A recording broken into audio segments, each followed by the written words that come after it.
салом алайкум дӯстои азиз. Курси имрӯз аз Сбербанк ба картаи душанбеситӣ сум равон кунед 130 сомону 60 дирҳам мегзарад. Амонатбанк 1000 рубл 130 сомону 60 дирҳам, 100 доллар 1088 сомон, 100 евро 1185 сомон. Спитамен 1000 рубл 130 сомону 60 дирҳам, 100 доллар 1085 сомон. Хумо 1000 рубл 131 сомону 50 дирҳам. Хата 1000 рубл 130 сомону 60 дирҳам. Коммерсбанк 1000 рубл 130 сомону 60 дирҳам. Алифбанк 1000 рубл 130 сомону 60 дирҳам.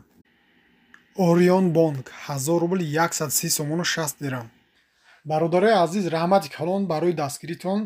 мо ҳам ҳаракат мекунем ки беҳтарин видеоро пешкаш. Барои ҳамин бародаро моро дастгирӣ кардан, ҳатман дар канал обуна шавед, лайк монед ва фикротона ҳам нависед. фикрҳои шумо ва боиси пешрафти кори мо мешавад. мо ҳам ҳаракат карда боз ҳам беҳтарин видеоро пешкаш шумо мегардонем.